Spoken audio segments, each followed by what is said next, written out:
Vous avez un moment? Poutine? Il ne vient jamais ici. Jamais?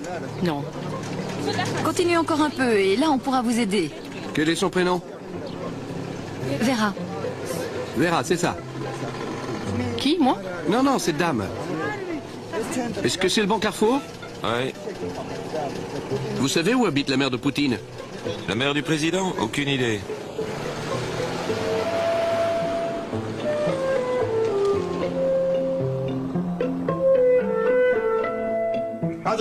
À la santé de Vera Poutine. À la Géorgie. Elle a élevé son fils pour en faire le président de la Grande Russie.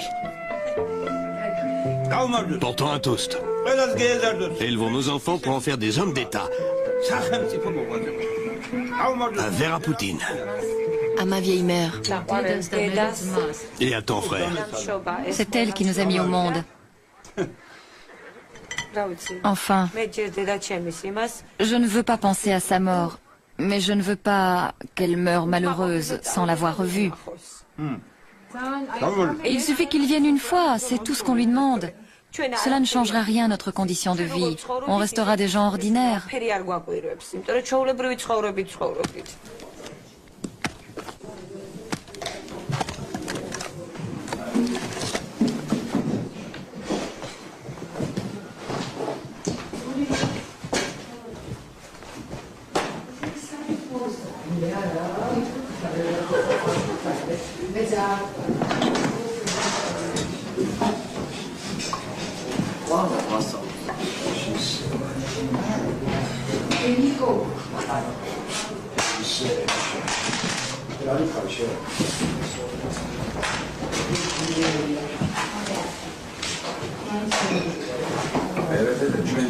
Nous savons que vous n'aimez pas en parler, mais nous allons quand même vous le demander. Comment avez-vous connu le père de Vladimir?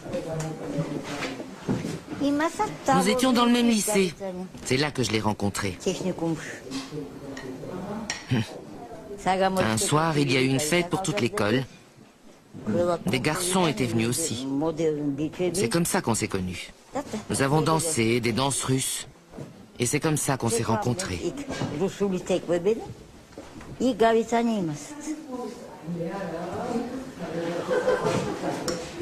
Quel était le prénom du père de Vladimir?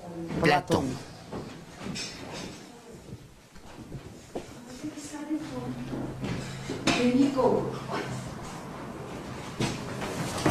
Vous avez donc fait vos études ensemble?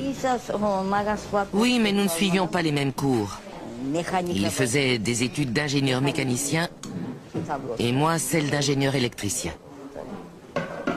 Mais ça n'a pas duré longtemps. Pourquoi vous ne vous êtes pas marié? Comment? Pourquoi vous ne l'avez pas épousé? Je ne l'ai pas épousé à cause d'un colis qui est arrivé de son village. Et quand je l'ai ouvert, j'ai trouvé du porc salé accompagné d'une lettre. Une lettre de sa femme. J'ai rompu le jour même.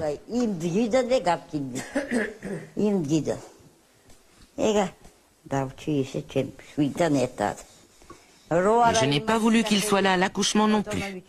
C'est pour ça que Vova ne s'appelle pas Vladimir Platonovitch comme il aurait dû d'après le nom de son père, mais Vladimir Vladimirovitch, comme si son père s'appelait Vladimir. Les gens le connaissaient sous ce nom-là. Même lui, il croit que son père s'appelait Vladimir parce que je ne lui ai jamais dit quel était le véritable nom de son père. Il l'ignore.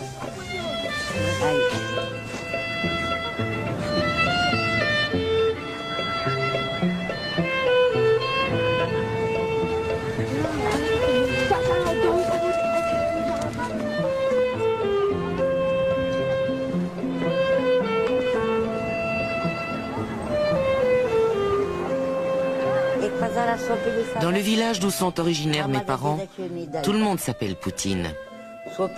La plupart des habitants sont âgés. Les jeunes ont déserté le village pour la ville. Il y avait un prêtre à l'époque qui a baptisé tout le village. Les gens étaient pauvres et il leur a donné son propre nom de famille. Et depuis, tout le monde s'appelle Poutine.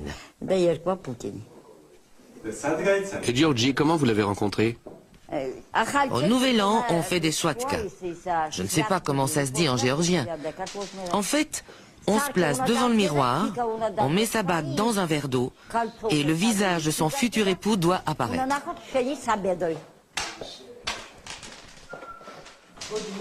Et moi dans le verre, j'ai vu apparaître Georgie en uniforme. J'ai jeté le verre par terre parce que je n'aimais pas son allure. Plus tard, le destin m'a mené à Tashkent. Et c'est là que je l'ai rencontré. Je vivais avec d'autres filles. Nous partagions un appartement de l'usine où on travaillait. Des militaires avaient leur quartier à proximité et les filles faisaient de l'œil aux soldats. Il était parmi ces soldats. Quand je l'ai vu, je me suis dit, c'est lui. Je l'ai tout de suite reconnu. C'était le même homme que dans le verre. Et je suis resté avec lui.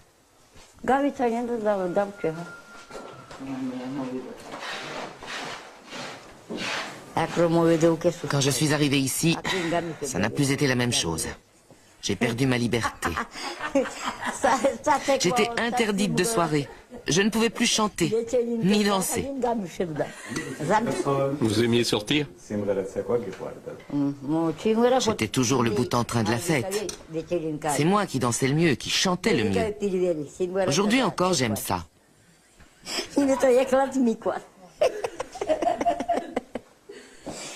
Quand j'entends de la musique, mes pieds se mettent à danser tout seuls. J'y peux rien. J'adore danser. Dis-leur que t'es occupé. Je sais qui c'est. Un moment, je reviens tout de suite. Désolée de vous déranger. Ne vous tracassez pas. Il ne mord pas. Tous les chiens mordent. Non, pas celui-ci. Je voulais vous demander quelque chose. Oui? Quand partent-ils? Après Pâques.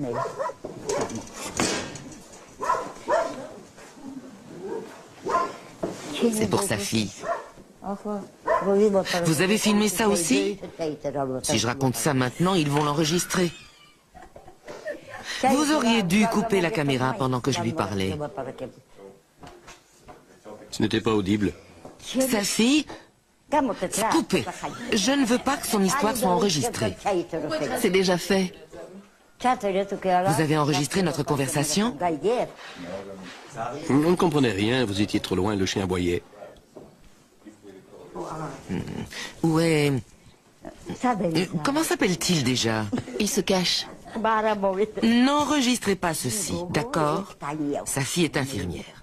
Elle tient absolument à épouser l'un d'entre vous pour pouvoir aller vivre aux Pays-Bas, parce qu'ici elle n'arrive pas à joindre les deux bouts.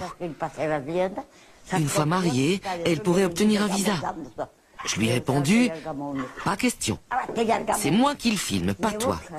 Et puis la situation n'est pas meilleure là-bas. La vie aux Pays-Bas est tout aussi moche qu'ici. L'économie est gelée, j'ai dit. Ici aussi, qu'elle m'a répondu.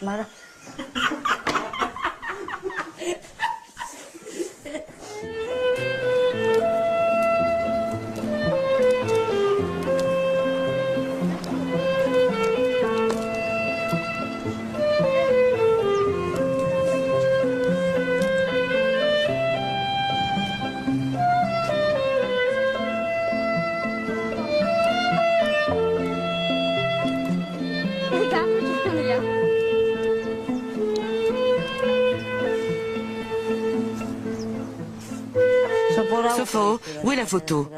Montre-leur. Laquelle? Celle de quand il était petit. Montre-leur à quoi il ressemblait quand ma mère l'a amené ici.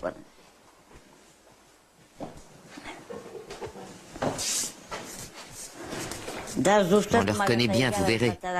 La photo date de cette époque et aujourd'hui, il est président. Ses yeux brillent toujours comme avant. Peut-être qu'il était en train de pleurer. Il a toujours cette même expression. Il suffit de regarder. Ça va surprendre un tas de gens, mais c'est la vérité. Ça ne laisse aucun doute, c'est bien lui. Ça lui ressemble tout à fait. Sur cette photo, il avait 18 mois, ou peut-être 2 ans. C'est incroyable. Les yeux, le regard, rien n'a changé. Regardez attentivement. C'est bien une seule et même personne. Celles du haut sont peut-être un peu différentes, mais ces deux-ci sont pareilles.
Vladimir s'est-il bien adapté ici?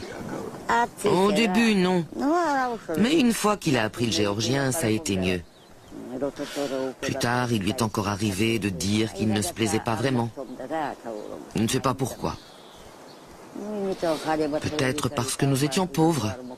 Après l'école, il allait à la pêche avec ses amis et parfois il jouait à se battre. Il s'occupait comme ça.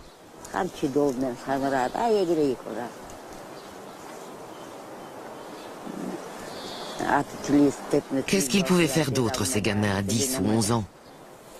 Quand ils se bagarraient, il fallait toujours qu'ils gagnent. Sinon, ils se mettaient en colère et continuaient la bagarre jusqu'à ce que ce soit lui qui gagne. Il était comme ça. C'était un battant, comme on dit maintenant.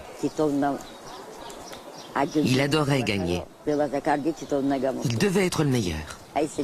C'était son caractère. C'était un enfant spécial. Que voulez-vous?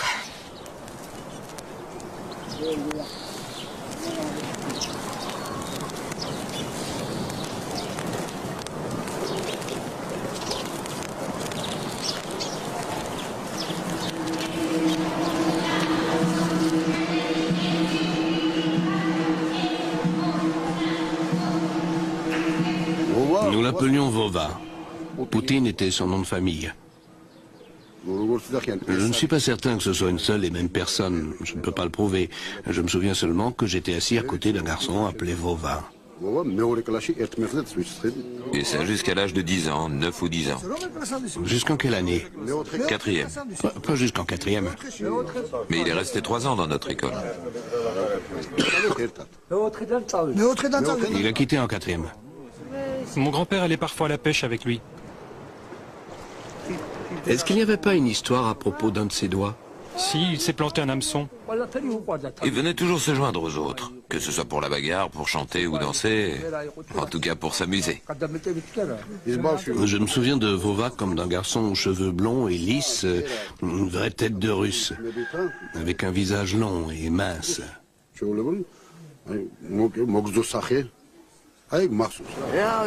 Ce que je sais de Poutine, je sais qu'il a été adopté. Il se faisait maltraiter. Alors il a décidé de partir. Avec Vera, la maman, on s'entendait bien. Mais avec son père, non. Par contre, sa mère, nous l'aimions beaucoup. Pourtant, imaginez, elle était russe. Et pour nous, c'était vraiment synonyme d'étranger. Ils l'ont envoyé chez la mère de Vera et elle l'a directement mis en pension. Maintenant, il est, comment dit-on, le roi de Russie.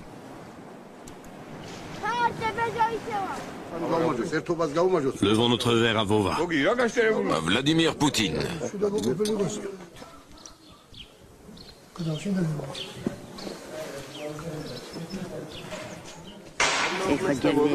Est-ce qu'ils s'entendaient bien, Vova et Georgie?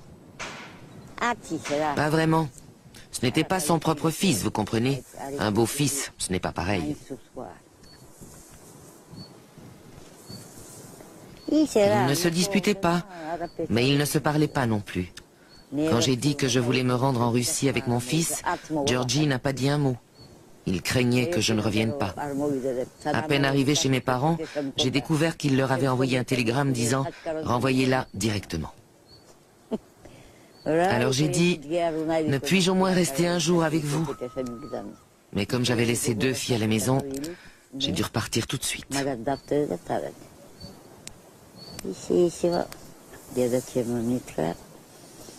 Ma mère m'a dit « Va t'occuper de tes filles ou alors amène-les ici. Nous nous occuperons de Vladimir. » Ils m'ont renvoyé à cause des filles. Voilà ce qui s'est passé. Ma mère avait dit « Amène-les ici ou trouve quelque chose. » Ça s'est passé comme ça. Je ne savais pas quoi faire. Et à mon retour, ma vie a été un enfer.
Alors, Georgie, comment ça va? Je suis venu sur ta tombe te rendre visite. Qu'est-ce qui est arrivé à tes yeux?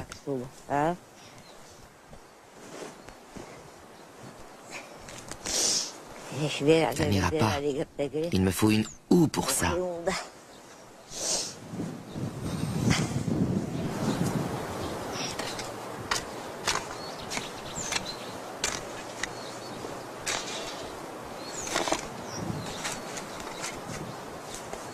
Vous rappelez-vous ce dont vous avez parlé la première fois?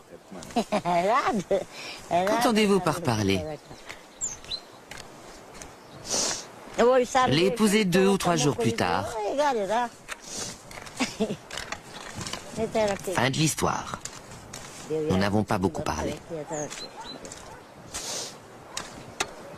C'est vrai? Vous vous êtes vraiment marié en 3 jours? Il a dit, quand je serai démobilisé, il me faudra une femme. Ma mère est morte et je ne veux pas rentrer seule à la maison. Et moi, j'étais un peu impulsive.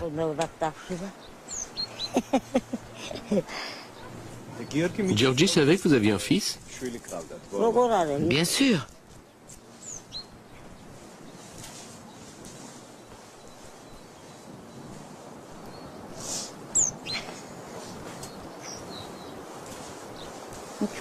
Il discutait pour tout, mais moi aussi.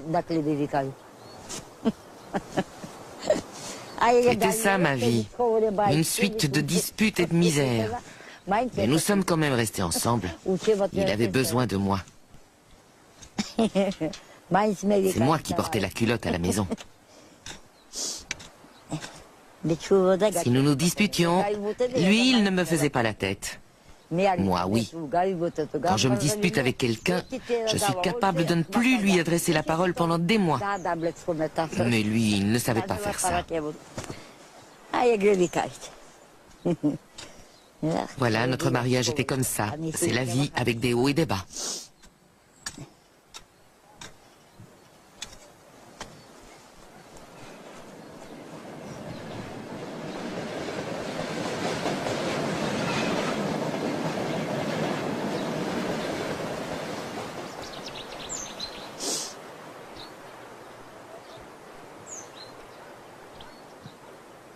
Je le regrette maintenant, mais c'est trop tard. Ça fait 52 ans que je vis ici. J'aurais dû m'en aller et ne jamais revenir. Ça aurait été beaucoup mieux, mais bon. C'était mon destin de rester 52 ans ici. Comment j'ai pu tenir, ça je me le demande. J'ai toujours la force de continuer. Grâce à Dieu.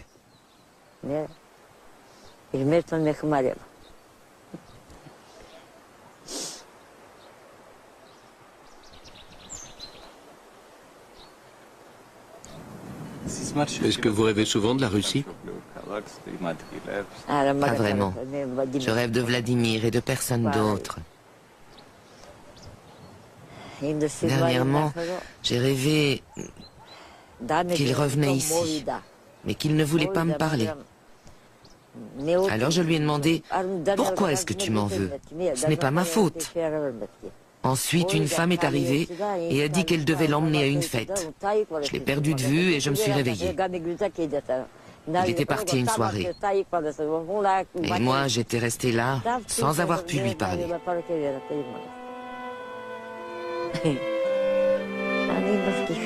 Je fais souvent ce rêve.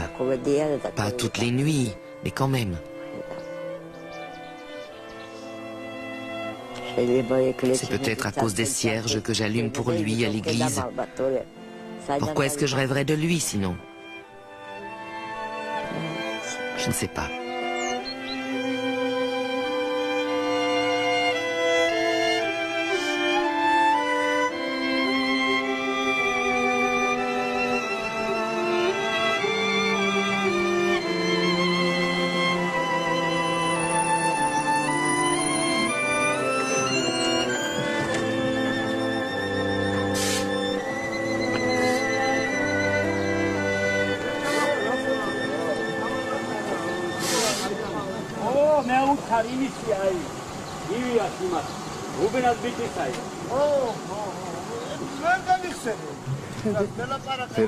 Vera, vous souvenez-vous du jour de votre arrivée ici?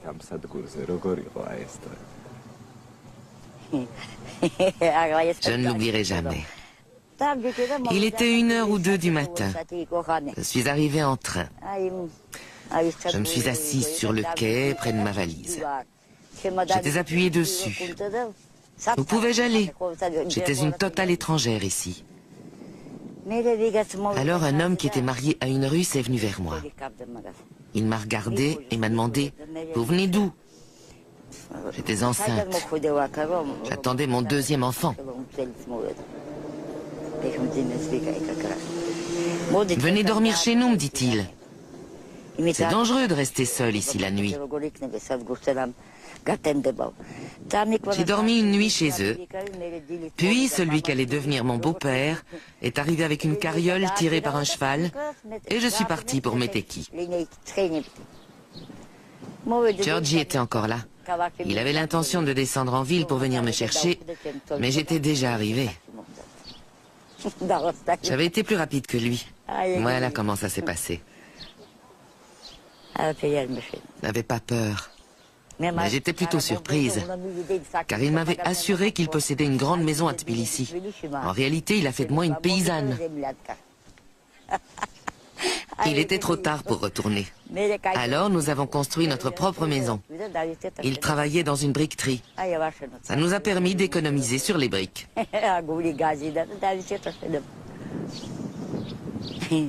C'est comme ça que notre mariage a débuté. Je n'aurais jamais dû venir, mais il m'avait persuadé qu'il avait de l'argent. Et qu'est-ce que j'ai trouvé? La maison de ses parents n'avait pas de plancher et les murs n'étaient même pas plafonnés. Incroyable. Son père et sa belle-mère étaient vraiment pauvres. Qu'est-ce que je pouvais faire? Je suis restée.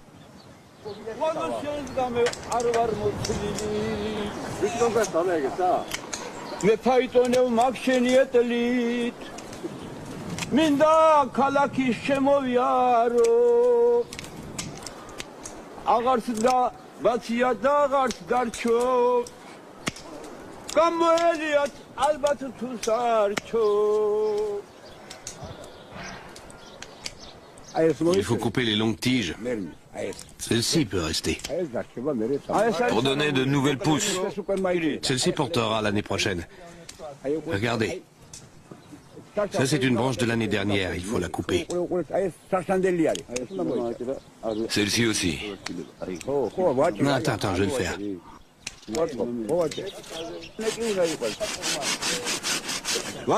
Voilà, la taille est terminée. Que l'année soit paisible. Que les vendanges soient bonnes et importantes. En espérant que l'année prochaine, le cellier soit bien rempli. Suffisamment pour un mariage, une réunion de famille et un baptême. À la ferme et à une bonne cueillette. Dis un mot de remerciement, on verra. Regarde, comme ça. Cul sec. Ta santé.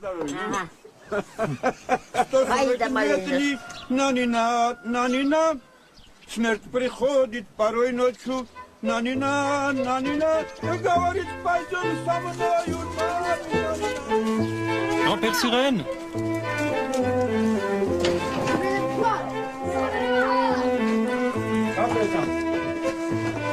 Je vais te couper les cheveux.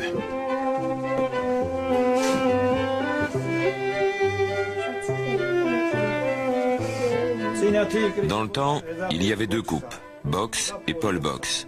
Nous laissions un peu de cheveux sur le devant et tout le reste était passé à la tondeuse. Aujourd'hui, il y a des tas de coupes différentes. Les gosses demandent la coupe Nanetti sans même savoir ce que c'est. Ça, c'est une Paul box. Il y avait la box, la boblique, la yosique, la Paul box, la Vichy box et je ne sais plus quoi d'autre. Quelle coupe faisiez-vous à Vladimir? Il avait la coupe box. C'était un timide ou plutôt un dégourdi? Dégourdi, pas timide. On voit tout de suite la différence entre le loup et l'agneau, comme on dit. Déjà à l'époque, il avait de l'aplomb et on voyait qu'il arriverait à ses fins.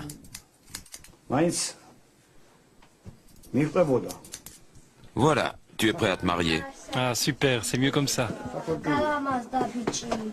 Au suivant. Voilà, merci. Il n'y a pas de quoi. Tiens la tête droite.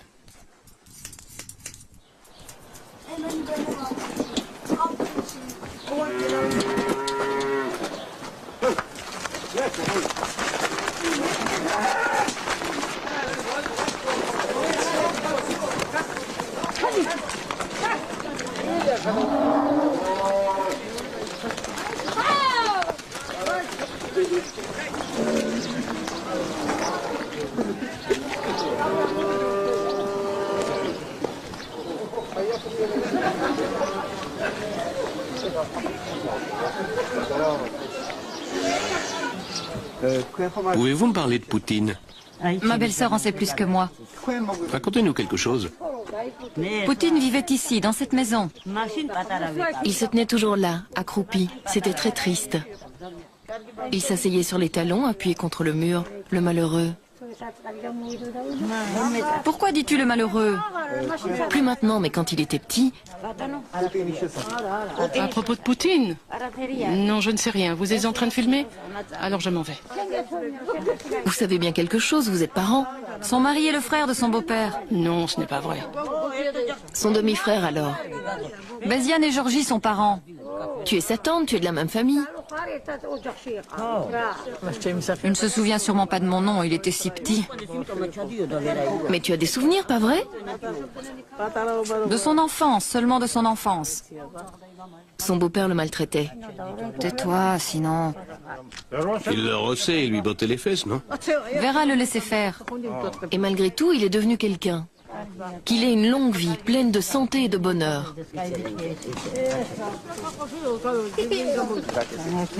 Il le bouclait dans la maison. Un jour, il avait si froid qu'il a appelé à l'aide.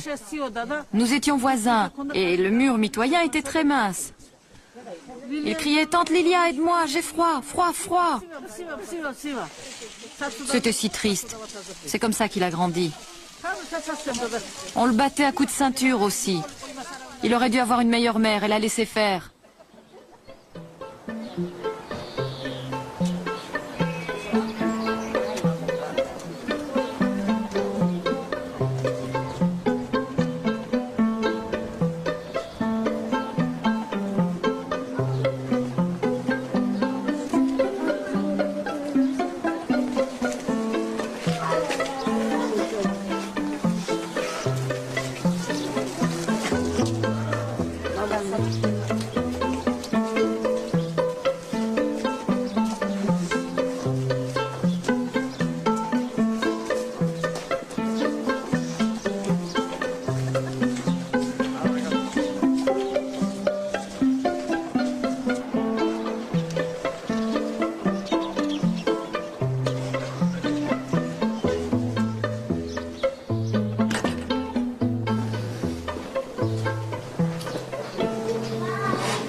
Au cimetière, vous avez dit que les relations avec votre mari se sont fort détériorées après le départ de Vova. Oui, et alors? Que voulez-vous savoir? En avez-vous parlé? Avec vos voisins, par exemple? Je n'ai jamais rien dit à personne. J'ai enfoui tout cela dans mon cœur.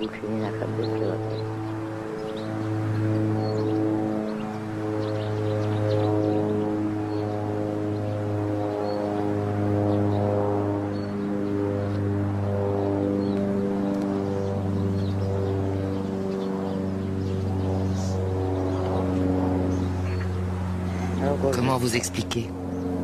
Mes frères ne venaient jamais ici.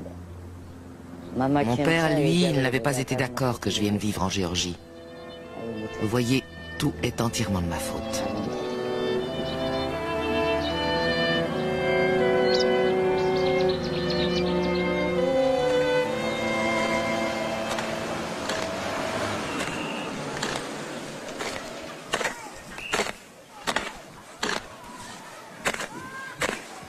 Comment avez-vous appris que votre mère était morte? J'ai reçu un télégramme. Je n'avais pas le droit de me rendre en Russie. Mais j'ai tellement crié qu'il m'a laissé partir. Elle avait été très malade et incapable de parler pendant tout un temps. Je n'ai même pas eu le droit de demander des nouvelles de Vladimir. Jusque dans la tombe, ils auront mon fils sur la conscience.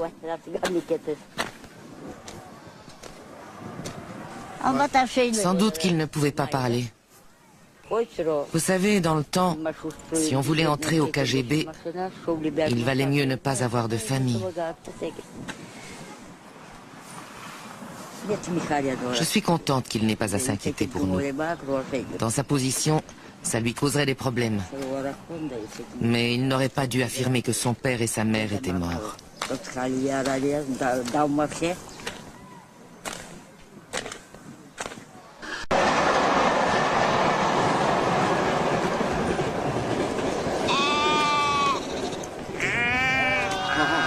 Ça va pas l'arranger. Qu'est-ce qu'il vaut? Aucune idée. Tu me fais un prix? 70. 60, ça va? Non, ça c'est vraiment trop peu.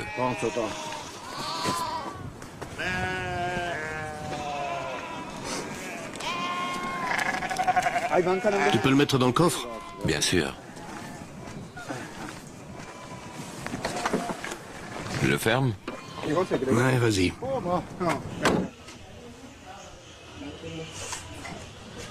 Quand votre fille a reconnu Vova à la télévision, est-ce que votre mari était encore en vie? Oui, il vivait toujours. Et qu'est-ce qu'il a dit? Un jour, on a vu une photo de Vova dans le journal. C'était moi tout craché. Georgie a dit, regarde, il te ressemble comme 2 gouttes d'eau. Et ça a été tout. Rien de plus.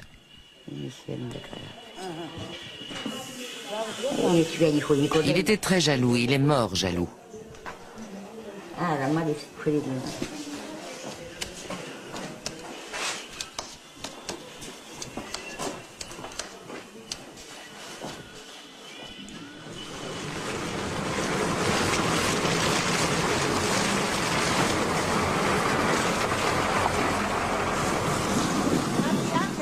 Natia, viens ici.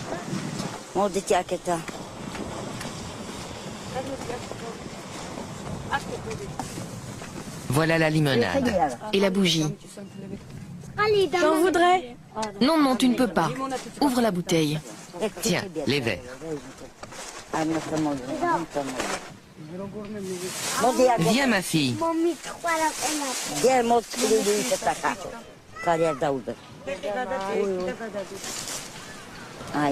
Viens, allume la bougie.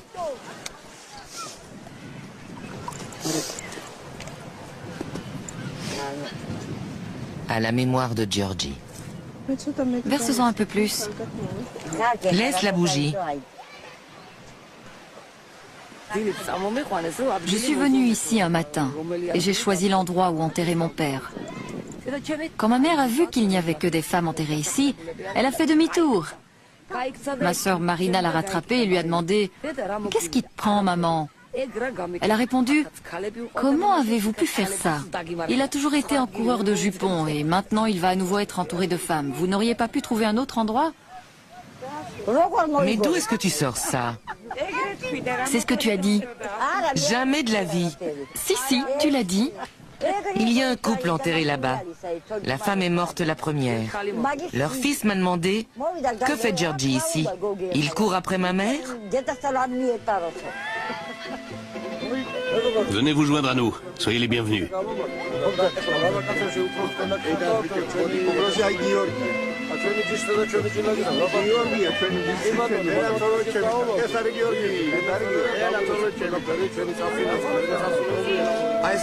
Nos traditions sont bonnes, tout comme notre peuple et notre terre. Nous sommes ici au cimetière pour trinquer à nos morts. À leur mémoire. Nous offrons notre frugal mais délicieux repas à leur âme qui est au ciel. Notre Géorgie est grande. C'est elle qui a engendré ce grand homme qu'est Joseph Staline. Un homme noble qui a défendu le monde contre les oppresseurs. Buvons à la santé de Staline.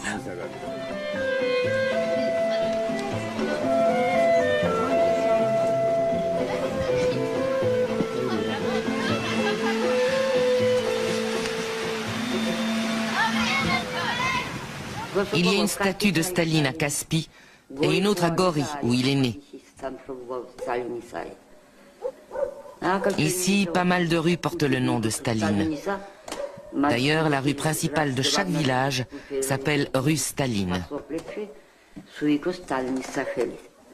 À Moscou, Vova fait les choses exactement comme Staline. Les gens disent qu'on est en présence d'un nouveau Staline. Un petit Staline. Vous en tirez de la fierté? Bien sûr, j'en suis très fier. Il est devenu très populaire.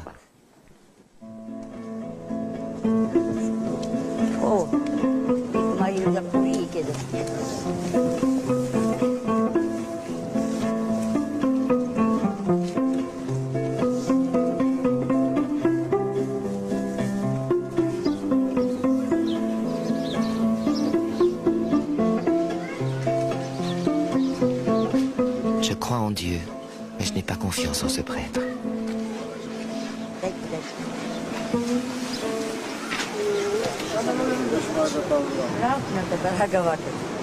Qu'est-ce qui se passe? Qu'est-ce que vous voulez? J'ai ici un mouton et j'aimerais faire le tour de l'église avec lui, comme le veut la tradition. Non, ce n'est plus autorisé. À l'époque communiste, on a démoli les églises et on a tiré sur les prêtres. Vous voulez que ça recommence? Non, bien sûr que non. C'est pour ça qu'on le fait plus. Rien qu'un seul tour. Je ne suis pas un prêtre barbare, quand même. Vous voulez que j'encourage les sacrifices d'animaux? Vous n'avez donc encore rien compris à la chrétienté.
Il avait moins de 2 semaines quand il a été baptisé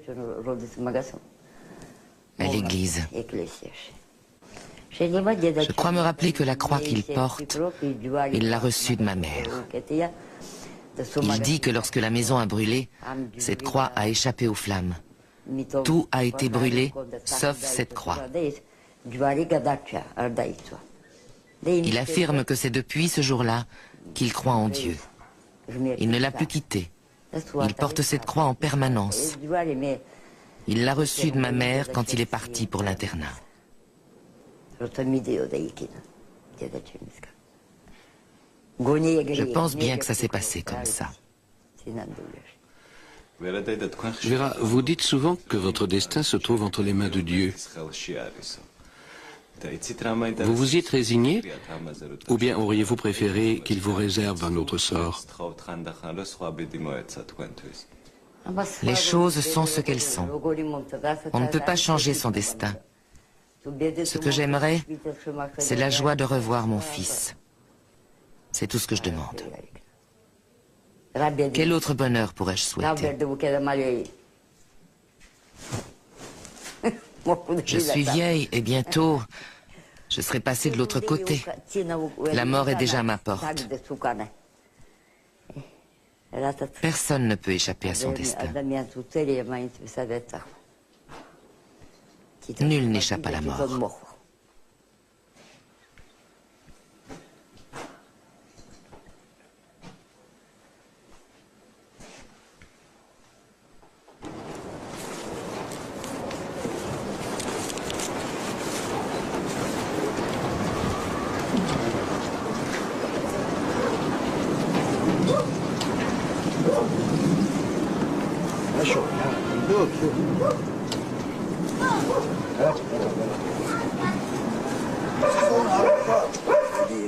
Trinquons aux moutons.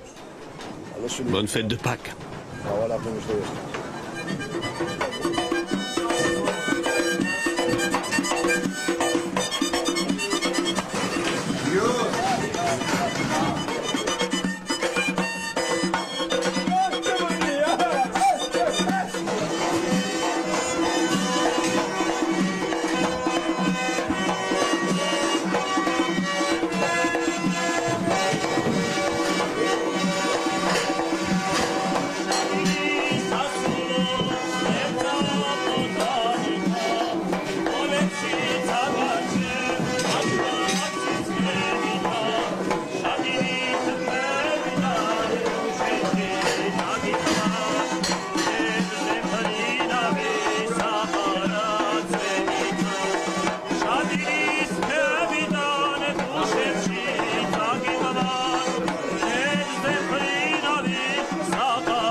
Les amis, au chef de la famille, à Georgie, à sa mémoire et à son âme.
Je ne l'ai pas laissé à un étranger. Je l'ai confié à ma mère. Elle avait dit, laisse-le ici avec moi. Après, je ne sais pas où il est allé. Il aurait pu me prévenir. Il savait où j'habitais. Maman, je suis ici maintenant. Ne dis à personne que tu es ma mère. Ne viens jamais non plus. Je ne savais pas qu'il était arrivé si haut. Comment l'aurais-je su? Quand je l'ai appris, j'ai été émerveillée. Aurais-je dû garder ça pour moi? Que c'est mon fils?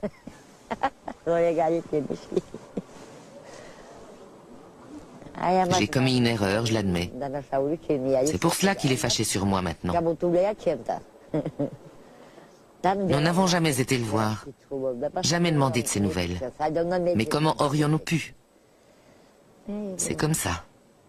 Et ce que l'avenir nous réserve, je l'ignore.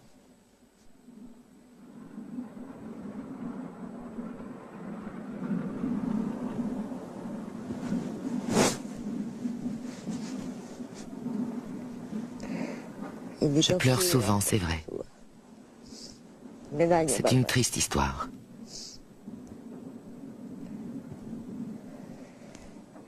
Mais que voulez-vous? On ne peut rien y faire. Notre vie est toute tracée à l'avance, et il faut bien suivre son destin.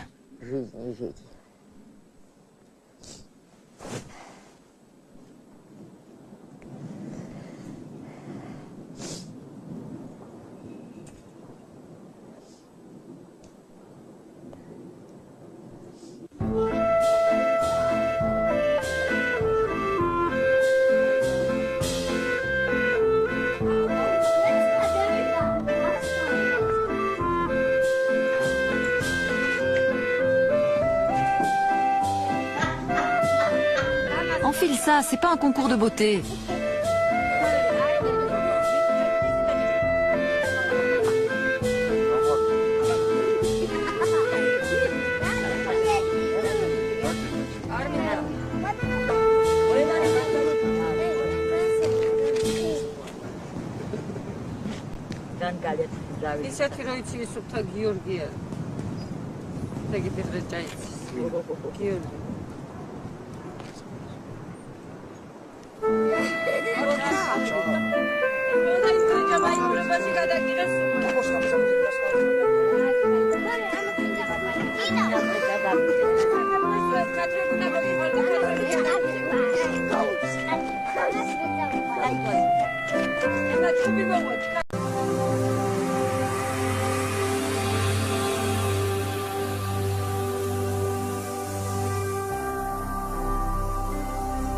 Jésus-Christ TV,